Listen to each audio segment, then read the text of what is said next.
Commanders, declassified fans, Commanders fans. You're muted.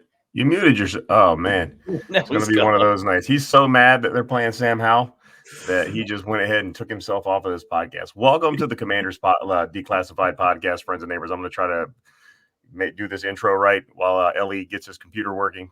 Well, he kindly does the needful. My guy Brian is here. His computer works at all times. His microphone works. He's got especially on this big occasion. Sam Howell is the starting quarterback. I would not miss this, nor would my my computer miss this for anything, man. Absolutely not. This is the news we wanted to hear. You and I were very adamant on this week's pod that we wanted to see Sam Howell this week, or probably, well, in my case, I was not even going to bother watching. I've got other stuff to do anyway. Now I'm at least inclined to record it and check it out. How are you feeling about this? I feel really good. I don't necessarily like the decision making on how they got to it. It should have just been, as soon as Carson Wentz walked off the field, it should have been, hey, we're going to go to Sam, we're going to evaluate him, and we'll go from there. The whole kind of leaking the Taylor may start and Sam will come in at some point. And then coming to, hey, we're going to change it all around now. And then now Sam's going to start was a little odd. So I wonder if there's some kind of backstory behind how that actually played out. But I'm happy with this decision. Look, quarterback is the most important position, and Ron has done next to nothing with the quarterback position here in 3 years. You have somebody here that you can actually evaluate and see. Well, let's evaluate and see him. And if he's not any good, hey, he's a 5th-round pick. You can move on with him, and nobody will be upset with you. It won't cost you a thing, and you'll be just fine. But if you have something, hey, it's a 5th-round pick. That doesn't hold you back from drafting another guy, signing another guy, anything like that. So at the very least, evaluation purposes, this is a great, great move. Well, I'm right there with you. You've been holding, like, you got a $2 scratch off ticket that you've been holding on to all season. Yes. You got nothing left. Your bills are paid.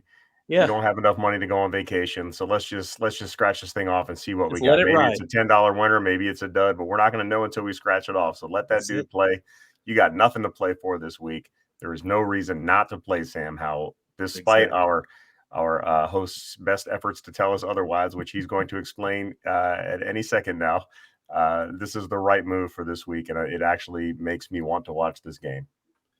Hey, I started to give you reasons why it was not the right move, and Tutty, the hog, ripped out my computer from the wall, but I'm back now. Look, Sam Howell playing is interesting, but I think you're feeding him to the lions here. I do.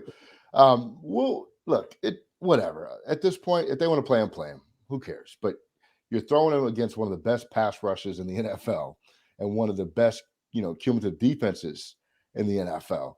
So when you say you're going to assess what you have for the future, you're not really doing that at this point, in my opinion. I think this is simply just putting a guy out there, and that's it. I don't think there's future evaluation occurring here because he's going against a defense that, our line can't protect him. We know that because they couldn't protect any of our other quarterbacks, right? And, there just aren't the tools necessary to give him the support that he needs for you to properly evaluate what he can do.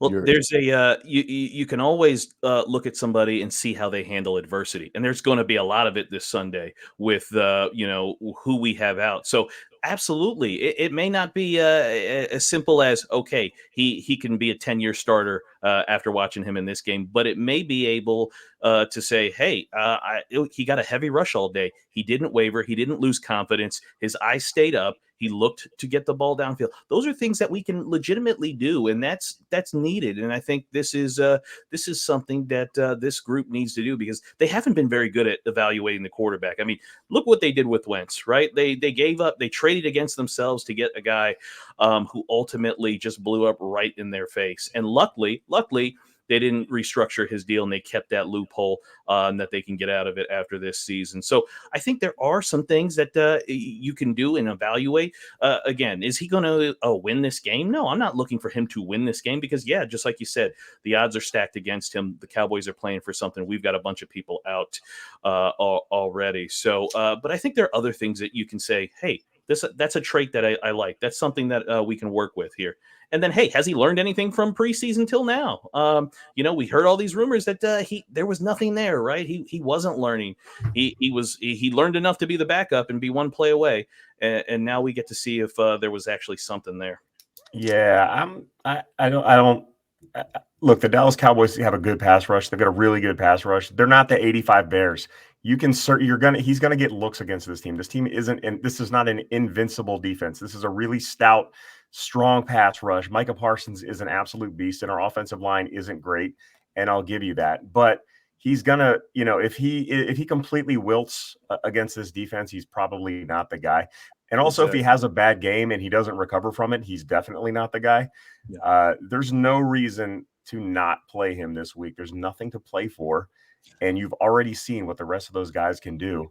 And Sam Howell is the right choice to play this week. And the idea that the prospect of Sam Howell playing, and the fact now that he is playing, might actually convince some Commanders fans to go to that game, because there's going to be a 100% Dallas Cowboys home game if Carson Wentz or Taylor Henicke was out there. And I am fully convinced of that. You might actually get some Commanders fans to show up to Sam Howell's first game. So that's also a win. I would think so. It's not quite as embarrassing. I mean, there's still going to be a million Cowboys fans there because there's a bunch of idiots that have never been to Dallas and DC to like to go to Cowboys games when they come to DC. But it could be worse. You could have I seriously doubt anybody would go. Any Commanders fans, or very few Commanders fans, other than like the Hog Farmer guys and some of the diehards. The Ghost of Chief Z would probably be there, but that's about it. There'd be like 7 Commanders fans there, and then it would just be a sea of blue. So at least there's a reason for people to want to go to this game. Yeah. Go ahead, Brian. Go ahead. No, I was going to say, but listen to the exuberance that we have, but other fans on social media, this is what a rookie quarterback does. Now this could all fade Sunday, right? He could implode and, crawl up under the bench and die because he's just not any good. But this is, one of the things that I had been mentioning, we have a new rebrand. This is the first year of the Commanders. You want hope. You want something to cheer for, to root for, to inspire. That's what a rookie quarterback does. It gives you that. It gives you hope. It gives you something that you could build on, not a retread vet. So at least for that aspect, you're giving the fans something. Hey, maybe this is a possibility. It may be a small possibility. We all know that. And it could be done and over before it even starts on Sunday. But it's certainly more than what you would have gotten with Heineke and with Wentz. It's a lottery ticket. That's what it is. Yeah. You ever buy like a Powerball ticket, and for like that 2 days before the drawing, you start thinking about like what it would be like if you actually won. It. Yep. And it comes, and it usually you bust, or maybe you win $5, or you're not going to hit the jackpot more likely. But there's that hope that's always there right up until the game happens, and why not? Just enjoy it. Enjoy the run up, see what happens, and maybe he'll surprise you. There you go. No, I don't. I don't buy lottery tickets, but. You shouldn't. You're from the devil. All right, wasting money. But I'm just saying, if I'm standing at the store and I have like $1 in my hand or however much they cost, then I'll be like, all right, I'll buy one. Why not? It's worth $1 to win $8 billion or whatever the jackpot is. Let me give you some information on Sam Howell that we have from the preseason. On play action passing, his PFF grade was 62.3. No play action, it was 62.4. Screenplays 52.6. No screens 64.3 in the preseason. That doesn't really mean a lot to me, at least at this point anyway. But look at his preseason games. His preseason starts. His first game against Carolina, and this is when he probably played against more starters than I think maybe the other 2 games. Preseason was a long time ago, so I have a hard time remembering. But 49.1 was his PFF rating week 1. 60.8 was week 2 against Kansas City. Because remember now, there's only 3 games in the preseason. And then he was 82.4 against Baltimore, which basically those are all guys that just weren't going to play in the NFL. But it was a full game. So he got his highest score in a full game against playing with who? Diami Brown, who Lining played up the his and NFL against last year. yours and is lining them up. So what I see Brian there, I Robinson. mean, I know you're not going to like this, but he progressed and he had his best game when he played a full game. So and that's what you want to see. Yeah. In the preseason, that's what you want to see. You want to see progression. I mean, they're going to make mistakes. That's what preseason is for, right? And as a rookie, first time in on an NFL field, he got better. That's what you want out of any prospect. You want to see progression, right? You want to see them learning and getting better, right? All right. I just like that Ellie's laughing at us when he came at us with preseason stats and numbers, and then I know, but then he's like laughing at us for drawing what we can from those stats that he gave us. You gave us those stats. I understand, but it's against. Look at the competition he's against. Look at who he's playing with. And Diami Brown was not helping him, by the way. Diami Brown dropped 2 passes from him in that last game. Don't act like he didn't. One of those were a touchdown. He was 105 if Diami could catch in the preseason. I don't look okay. Again, I'm putting myself in the position of being the bad guy, and that's not what I'm out to do. I'm not going to express an opinion on my belief of Sam Howell's success or failure in the NFL because you just can't project that. What I'm telling you is, in the preseason, there were really some signs of things that he needed to work on. And hopefully he has, because hopefully he's preparing himself for this game. I think this is a piss poor opportunity to prove himself from this team because there's something to play for on the other side of the football, and we don't have that. And there's guys that are not going to play that really can, make or break how this offense performs. And I don't think that's right. So I'm advocating for us to protect Sam Howell, even though he's a 5th-round pick, and even though why would you protect somebody that you don't believe in? Let's get him out there. Let's see what he's got. Let's see what he's got. How does a mama bird teach a baby bird to fly? She kicked him out the nest. Yeah, but you want to keep Sam Howell in the nest until we get another preseason game? No, man. Put him out there. Like I said, if this was week 18 and the playoff, we were trying to get into the playoffs and they went to Sam Howell, I would not be cool with that. That's not a right position to put him in. When you have nothing to play for, even if the other team against you has something to play for, you need to use that time to. And how many times in the past have we done this? We're like, well, why don't we put the young players in and see what they can do? And then the coach is always like, well, we're not going to do that. We're going to play our stuff. I'm getting what I want. I want to see a young player and see how he does. And if he does great, that's amazing. If he does poorly, you take what you can from it. If he does great, you take what you can from that because, it'll be a positive sign for me if he plays well because he played well against a team that was really trying. And if he plays poorly, he's got room to grow. And if he has a Nathan Peterman game, then maybe you start thinking about like what's he gonna, what's his future gonna look like. Yeah. But I think you see, that you were right about the preseason. There was a lot of stuff that he had to work on, but he also showed things that there was a lot of positive signs in that preseason that the moment wasn't too big for him. He went out and played well against players that he was supposed to play well against. So I'll take positives from that. And I want to see him play this weekend and see what he does.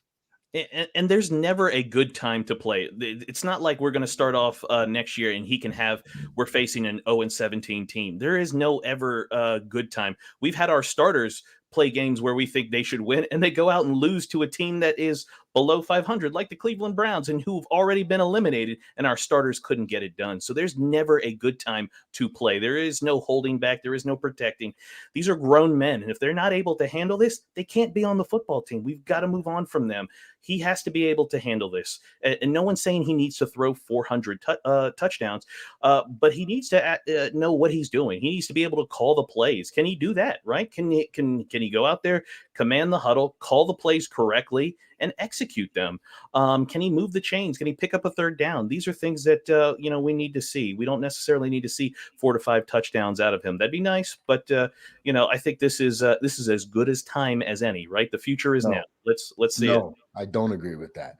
I don't agree this is as good as time as any, because again, if you have hope for Sam Howell being a long-term option, you should not put him out there until you're ready to truly evaluate that prospect. This game is not that scenario. period. This game is not that scenario. You remember Patrick Ramsey. You remember guys like that come in the league and just get shell-shocked right away. This is an opportunity where that could potentially happen. Our offensive line has played like garbage this year. And you happen to be playing at pass rush. How many times did Dallas sack us in the first game? You guys remember? It was 8. But Carson Wentz can't run. 8. You're scared of the defense that got taken to the brink by Davis Mills. Davis Mills can play. If we trade for him, is that what you want? You want us to trade for Davis Mills? Davis Mills worked this defense. That's why you want to protect him so we can trade for Davis. You want Davis Mills on this team. Like the defense is good. And this is how I don't know if we're going to get to this, how we think the game is going to go. And I think that we're going to see Sam Howell make way more plays with his feet than he does with his arm. Yeah. And he's probably going to throw a couple of interceptions, and he might throw a touchdown pass, and he might run for a touchdown. I don't expect a blowout. I don't expect Joe Montana to walk out of the locker room. I expect to see a respectable performance in the face of adversity. And if I see that, I'm happy. And if I don't see that, well, then, maybe we can move on. All right, man. Sam Howell, 40 time. I'm looking at this. I don't know when this was, from the pro day. 5.07 seconds was his 40 Watch film. No, dude. I mean, rushing yards Sam Howell having the senior year in college, 800 plus. In the ACC. Touchdowns. Okay. Did you see him fake out that dude on the Browns in the preseason? No, was it the Browns? I don't remember. Ravens. The Ravens. When he scored that first touchdown. All right. He's going to make plays with his legs. I'm calling it right now. He's making plays with his legs. Okay. He will. He will tuck and run. He will tuck and run quickly, and he will probably get one read and then run the ball. And that's probably what you'll see. He is the definition of a prospect that should not play until he's ready. And at the end of the day, he's ready. Did you ever consider that he's ready? Did Ron Rivera sound like he was ready when he announced Taylor Henicke was going to start and then backtracked and said, "Oh, we're going to give Howell the start"? Hold on. Is Ron Rivera qualified to make that call? He decided in his infinite wisdom to trade for Carson. He's the only person that can make that call. Clearly not, because he got overruled. No, he got punked. He got punked on it. I mean, if the guys that he talked to, I don't know who that was. Maybe it was his teammates. Maybe it was players. Maybe it was other coaches. Maybe it was Daniel. I doubt it was Daniel Snyder because he can't call any shots. Sam Howell is going to throw for 450 this weekend. He's just a player. He's a data point in the whole picture, right? So I don't care either way. No matter what happens in this game, I want them to pursue a QB1 next year, period, right? But for those folks that truly, truly think, and I've heard a lot of them on social media about what Sam Howell is and how great he can be, including his offensive coordinator, Phil Longo, right? That believe he's the next Drew Brees. I just don't know how you see this as a positive thing for Sam Howell to come in with limited reps in practice and then play against this defense who was sacked. Where would be the right time to put him in? Yeah, Duke's not in the NFL. Yeah. The offseason, you take him through the full offseason program with him getting more reps. He's already been through the offensive program. All right. All right. So he's been here all year. All right. It's up to him to prove himself. So I put this out on social media. I said, let's talk about his projected stat line. Here's what we got. Yeah, Looney Land. I haven't been looking, but I'm sure it's very level-headed. 21 of 37, 311 yards, 3 touchdowns, passing, 1 rush, 80 yards. One rush, 80 yards. An 80-yard carry? Did you say 80 yards on one carry? Yeah. 18 of 30, 265 yards, 56 rushing yards, 1 passing touchdown, 1 interception, 1 rushing touchdown, 1 sack. I think people are really underestimating how hard it is to play quarterback in the NFL at a professional level. And they're just assuming that Sam Howell in his rookie year is going to be able to come in and do it effectively right away. That's hard for anybody to do. This is not a Sam Howell specific thing. It's hard for anybody to do. Look at the high pedigree guys. Trevor Lawrence is a good example. And what they did and how they struggled at times. I don't know why people are assuming that this is just going to be some dramatic turnaround in this offense that has had 0 productive quarterbacks in it. Yeah. That somehow Sam Howell is going to come in and automatically be productive. No offense to Sam Howell, but the offense and the offensive coordinator have been completely unsuccessful the entirety of its existence, except for a 4 or 5 game stretch with Alex Smith and Antonio Gibson going absolutely bananas against everybody. Why do we assume that Sam Howell is going to break that mold? Well, I don't know if it's people are assuming that he's going to be great. I think what they're doing is let's move away from Trevor Lawrence. Let's take a player maybe closer to his ability. Bailey Zapp. I talked about Bailey Zapp before the draft that he could play in the NFL. He gets drafted by New England in the 4th round. And lo and behold, he's the third QB on the roster. He has to come in and save New England's season and win some games, and he throws touchdowns. I think that is what people see, right? They see that, hey, it's possible for a player to be productive, not a Hall of Famer, but be productive. And he was productive because he was given the chance. Was there a good time? No. He played some tough teams, Bailey Zapp did, and he actually threw touchdowns and played with a terrible offensive coordinator in Matt Patricia. Matt Patricia is an awful coach. And he was able to be productive. And there's no reason that Sam Howell can't do the same thing, right? He played a high level of competition. And that's not a big ask, though. Ellie, you're laughing like that's a big ask. That's not a big ask, is it? All right. We'll talk after the game.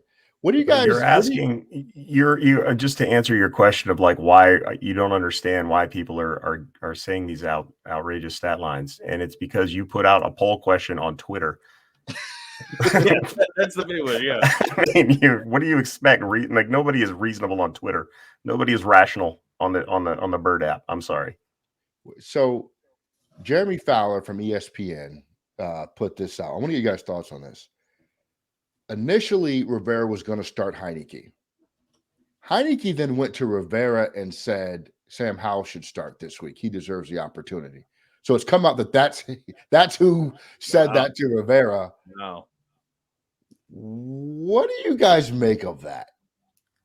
Yeah, Taylor Heinicke's a free agent. He's not trying to He's get done. He's not trying to get injured at the end of the year. Yeah. I mean, I don't think that. I just think that he sees things the way that I see him. Is like, what are we playing for? Why not play Sam Howell this week? He's been working hard all year. Let's see what he can do. That's my take on it. And maybe I don't know. Maybe it's a little bit of self-preservation on Heinicke. But I guarantee you, if Heinicke said that to him, that Heinicke had probably talked to some other players that had the same opinion. Maybe De'Ami Brown. So we'll see. Yeah, I don't know if that's the case. I mean, good for Taylor if he said that because he agrees with me. So obviously he's very smart. So yeah, happy for him. That was the right call, Taylor. Yeah, I think it's a dual purpose, right? I think one is, hey, Taylor's a quarterback, right? If he starts the game and he takes the L, right, that just is another loss on his record. So when he's out there as a free agent negotiating a contract, those are all things that come into play. When loss records, passer rating, those are all things that they go over with you and try to knock down your price tag. So I think there's part of that. And also, too, hey, I'm going into free agency. I want to be healthy. This is a meaningless game. I don't necessarily want to play in it and hurt my chances in free agency. But also at the same time, you know what? This guy's actually probably ready, and he's actually probably really good. He's with him every day in practice. I can't imagine Taylor would be like, hey, this dude can't play at all. Let me go throw Ron, who basically gave me an opportunity in the NFL. Ron took him off the couch and gave him everything to this point. So I can't imagine he would go and give him bad information and say, hey, go start this guy. He's got no clue what he's doing. It'll be good for you. So I think it's dual purpose. One for himself. Yeah. And then I think he genuinely probably believes, hey, Sam can probably play. Do you think that any of this is you chose to start Wentz over me last week when the games mattered? Don't put me in now that we're playing for nothing. Maybe it's kind of petty, but I don't know Taylor personally, so I don't know if he's a petty person or not. I think maybe he just wants to buy a pair of burgundy and gold Jordans. I don't know. Yeah. It doesn't strike me as that way in the media, but people's media persona may not be the same. It's possible, but at the same time, like again, Ron's given him the opportunity. It's not like it was the Giants who gave him the opportunity. It was Ron. Ron gave him the opportunity and made the call. Scott gave him the opportunity. But okay.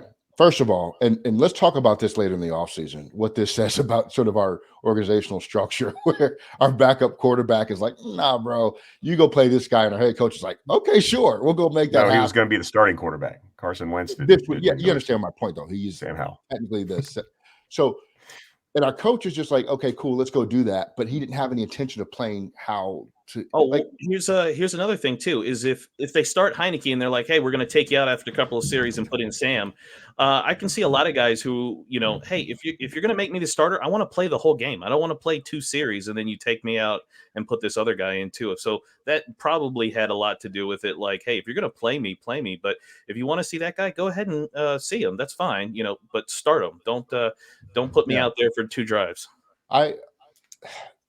Is there a leash on Howell playing this week, in your opinion? No. Because Wentz is injury. So he's going. If he gets hurt, you pull him out. Yeah, I mean Heineke, or maybe your boy will go in. Jake Fromm, he'll be the backup. Maybe he'll go in. He'll be active. And you'll get your wish, and you'll be happy. You won't be so grumpy. You'll get your Jake Fromm time. All right, we're not as organized as we typically are, but that's fine because there's just a lot of thoughts to get out on this. Brian, what did Phil Longo tell us about Heineke when we spoke to him? About Hal? He told Heineke. I'm sorry, Hal. Yes. No. Well, I had written down this one thing, and it stuck with me. And there's I posted things about Sam's intelligence and how much leeway he had with his offense and things like that. But there was one thing that stuck with me that Coach Longo said, which was Sam's pretty tough to beat. He's not going to get beat on arm strength or arm talent.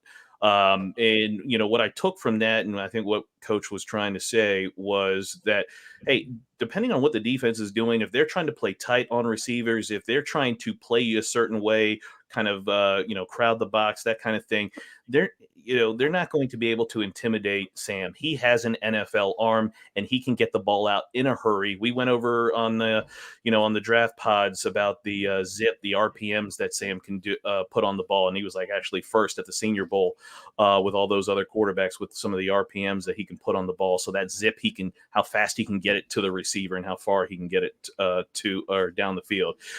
So that's a good thing. And that's something that, I think maybe the defense maybe is surprised by that a little bit when they see him on Sunday. But, those are things that you look for in a quarterback. Do they have those types of things? Those are things that we complain about Taylor for not having. And it's something that Sam does have in abundance. He does have a legitimate NFL arm. So that was one thing that stuck out to me. But he also, said this, and it was that, Hal's preparation. He's not somebody that is going to just kind of sit on the sideline and just kind of hang out, which, what from some of the rumors that we've been hearing may or may not be true, right? We've heard he may not be ready. He may not be doing this. And, obviously they made him the backup while Heineke was starting. So at least they were prepared enough to let him go into the game if Heineke got hurt. So I think that was probably some of the good things, is that how hard he prepares and that he does have the physical ability to do it as well, too. Yeah. His OC, and you expect him to be in his camp, right? He was Drew Brees. He said the Baker Mayfield comparisons are lazy comparisons, right? Yep. He's really more Drew Brees than he is Baker Mayfield. So let me talk to you about some of the scouting report information that was out there about how coming out. And this is from you. I think there's better sites out there. The upside. He can endure hits because of his body size in terms of thickness, expanded running duties, scrambling mobility, and effectiveness. Relatively decent at breaking tackles, above average arm talent, excellent deep ball touch and arc placement. That's something I hear contested a lot. Some places say that his deep ball is not great in terms of placement. Others have said that it is great. I don't know what the real truth is there. I didn't watch a lot of this kid. Throws well outside the pocket. Some of the downside, small hands. Smells like cabbage. Yeah, they're bigger than Kenny Pickett's hands, and Pickett looks good now. I would no, he does not look good. He has made some plays, but if you watch the Steelers, there's a lot of work He's to do there. ascending. He's a franchise quarterback, and he's ascending. He's doing good. All right, I'm not He's got a little Taylor in him, and he makes plays when he has to. Yeah, that game winner against the Ravens. He not threw that arguing game Kenny winner. Pickett because no, he does not look good. He has a lot of work to do. The projection is that his running ability will not translate as well to the NFL. Gets sacked a lot. On short throws is hit or miss. Not effective throwing to his right. Poor ball security. Best performances come against lesser competition. When star players are not there, his passing performance dips significantly. Gets skittish in the pocket when the pressure is on. He abandons reads too quickly, and not a vocal leader. So that's Yahoo's assessment, not mine.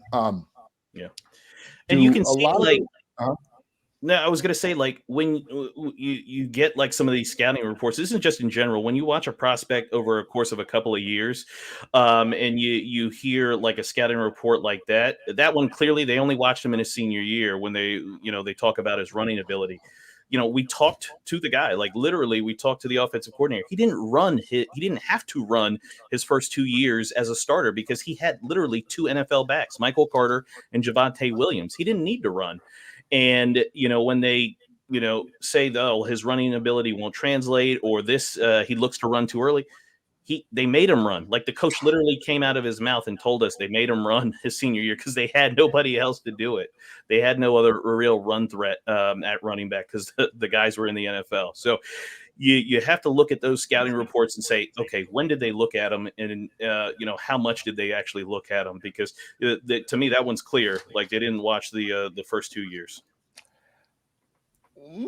Well, okay. Like he didn't run like 300 yards rushing. No. It didn't say he didn't run. It said that his effectiveness running the football is going to be much lower in the NFL. And then, Brian, I would agree with you if the NFL didn't draft him in the 5th round. You know what I'm saying? Like if this was a first round pick, but the scouting reports were that, all right, cool. He got drafted in the 5th round. And a lot of folks said, oh, well, he's a first round pick. But yes, he at one point, I guess he was considered a first round pick, but that was before the draft evaluations actually took place. And a lot of things changed during that real evaluation process since he never technically entered the draft. He didn't go through that full draft evaluation. If you guys remember, Malik Willis was QB1, and then the draft happened. So I don't think it's fair to say that. Well, actually, let me take that back. He entered the draft and got drafted in the 5th round. But I think when he was a top-rated number 1 prospect, I think that was before the season began. Anyway, look, none of us know, and I don't wish ill of this kid. Like at the end of the day, I hope this guy becomes a franchise quarterback. I don't think it's right to put him in a situation and then say that's your evaluation of him. It's like bringing somebody to the first day of work as a line cook or something, and you're like, hey, run the restaurant. You're now the executive chef for a day. I don't think that's fair to him in the evaluation process. That's my only real point. I think the management of this evaluation is done really poorly by the team. I have zero expectations for Sam Howell, but it's because he's a 5th round pick. I hope he's more than that. I don't know if he is or not. All right, let's go to game expectations. Brian, what are you expecting from him this game? Give me some stat lines and everything included, please. I think he is going to have, probably about 40 to 50 rushing yards, probably a rushing touchdown on the ground. And I think he'll be somewhere between 18 and 28, passing 250 yards, 1 touchdown, 1 INT. Somewhere around there. I think we're probably going to rely on the run, whoever that may be, whether it's Jonathan Williams, Jarrett Patterson, Brian Robinson. I know Brian Robinson wasn't at practice today, so I don't know if that means he's just resting or if he'll actually play. Hopefully he'll play. He needs to play. But I think I think they follow run the football, move him around, get him some easy throws. And I think they kind of go that route with him. Eric? Well, based on what I've seen from Scott Turner all season, I don't think they're gonna tailor the offense to him. I think they're gonna make him run what they run. I'm actually not that bullish on his performance this weekend as much as I'm excited to see him play. I think he's probably going to have somewhere in the 50% completion range. He's probably going to throw for under 200 yards. He's probably going to rush for maybe 30, 40 yards. I think he, probably throw a pick or two. He'll probably get sacked 2 or 3 times. And for me, it's not about the numbers. It's not about really the winning. It's about, can he make the right read? Is he putting the ball in the right place when he's getting a chance? The other thing is I don't think he's going to throw a lot. I think they're going to run the ball a ton this weekend. Yeah, I just want to see how he handles the pressure. And if he's gonna be able to get through, because my concern for him and what I expect to see from him is really to, like, if his first read's not there, he's just going to tuck it and run. And I think we're going to see that more often than not this weekend. I would like to see him if he can get to that second, third read and really scan the field. If he can do that and not wilt under the pressure, I'm fine with a mediocre stat line. Yeah, I want to see if he actually can hit the check down, because I've noticed with even like with Taylor and certainly not Wentz, like these guys didn't hit the check down. It was more Alex Smith was really good at getting the check down to J.D. McKissick, and he would pick up like 10 yards. But like the rest of these quarterbacks, nobody, it's either the deep shot or that's it. We're taking a sack or an interception. Like no one really hits the check down. So for Sam, I think that should be big this weekend is, hey, if that first read's not, just hit the check down. There ain't no shame in it. Just take the check down, take what's there and move on. Yeah. So this is going back to the conversation about the evaluation where that check down's been problematic for him, at least in college. Maybe it won't be that way in the NFL. When we played Dallas last, Carson Wentz was 25 of 42. For 170 yards, 1 touchdown, 2 picks. Jahan Dotson played in that game. Curtis Samuel and Terry McLaurin all played in that game. I don't have reason to think that as bad as Carson Wentz has been this year, that Sam Howell's going to come out and be better right away. Maybe that's just me being too pragmatic about it. I don't know. What I expect from Sam Howell is I expect him to struggle mightily because you're playing a good defense that creates turnovers. You have an inexperienced player. I would expect this of any rookie. Be clear, that comes in a game, last game of the season, and goes out there against a team that has everything to lose. I think you're probably going to see him throw the ball 30 times because I think this is going to get out of hand relatively quickly. I think the ball control is going to be nice until we're down by 14 points. This Dallas team can score in a bunch, and they do. So I think Howell's going to have to put it up 30 times. I think he's going to take a significant number of sacks because that's what young players do. I think he's going to take 6 or more sacks. I think that you're going to have at least 2 picks. Maybe I'm being too harsh, but Dallas's defense is predicated on turnovers. That's what they do, and that pass rush is real. And so when Micah Parsons is coming off the edge, balls get thrown into places they shouldn't. Balls come out of hands incorrectly, and they pick them off. They take advantage of that. I think they will. And I think if this gets ugly, I think we need to have a backup plan. I think you need to bring in Taylor to relieve Sam. I know they probably won't, and they're just going to let him suffer through this. But Dallas is also a team that if they get up early, they're pinning their ears back, and they're coming for you, right? And again, last game of the season, players have incentives on that side of the football too. Sack incentives, interception incentives, things like that I think also matter. And that's what I'm a little nervous about. Again, I don't believe this is a good test for Howell. I would rather see him play week 1 of next year as a test than week 17, 18, whatever this is, this year as a test. It's not fair to him, in my opinion. But because he is going to play, I think he's going to struggle significantly. If he doesn't, great. But I think and again, look at what Malik Willis did in his first start. Look at what Kenny Pickett did when he came into play. They struggled big time. Those guys were taken, 4 rounds? Well, Malik Willis 2 rounds and Kenny Pickett 4 rounds ahead of Howell's better than Malik. Okay. I think that would get you. Better than Pickett too. He's better than Marino. Look at what whatever. The bottom line is I'm not saying that he's going to struggle that way because he's Sam Howell. I think it's just a bad situation. That's all I'm saying. I wish the kid nothing but the best. Otherwise this game means nothing to us as the Commanders. But good luck to him. I hope he does well. I just think it's the circumstances are not set up for him to be successful, including our offensive coordinator and our offensive line. So, Brian, any final thoughts on this Howell situation? It's awesome. This is great news. This is the best case news that you could get. Because we get to look at a new quarterback, a different quarterback, somebody with a different, a little bit different skill set than the two guys that we currently have. And we get to see if maybe he can master this Scott Turner offense that no quarterback has been able to master just yet, and how he plays and how he performs, and if there's actually something there that can be developed, or if, hey, he'll be a backup forever, or if he'll be released and, we got to find somebody else. So good evaluation, exciting. I'm excited for it. Eric?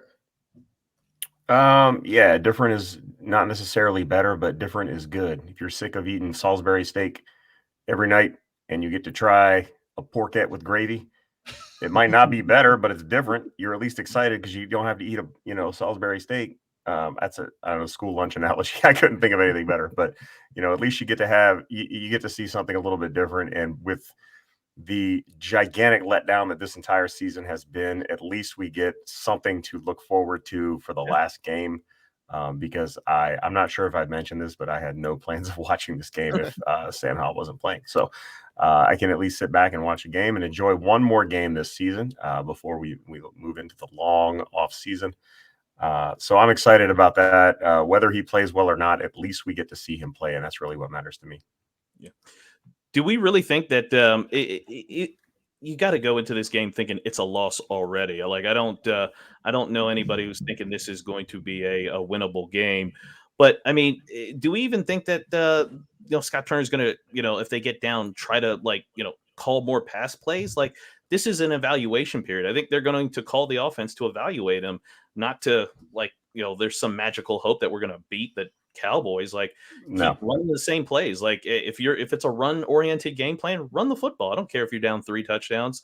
Like, dropping Sam Howell back in 7-step drop for what? For what is that? Because he's Scott Turner. That's what Scott Turner does. He's going to drop him back 7 steps. Exactly. Scott Sam Howell's going to have to figure it out. He doesn't want to run the football.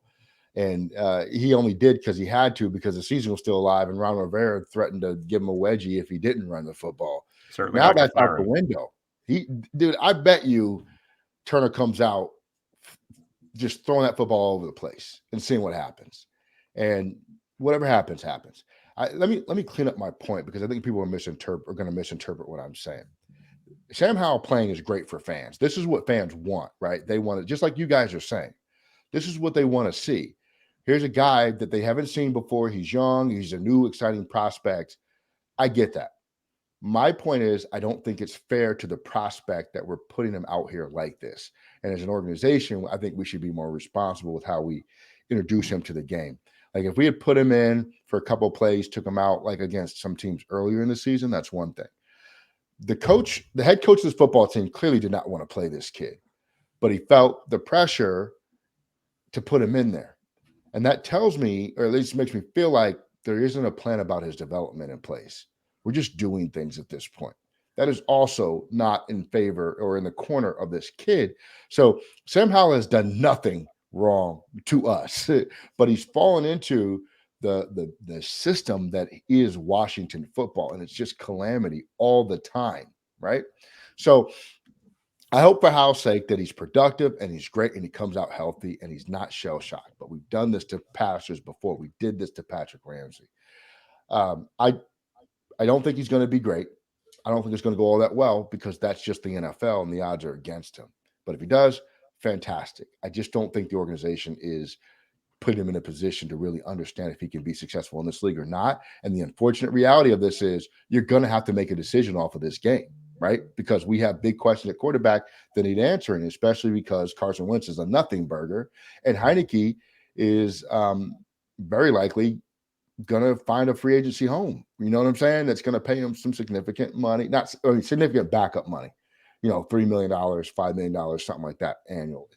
So I don't know, man. I wish the kid the best. I'm just going to leave it like that. And people that are watching and listening to this episode, I don't hate this kid.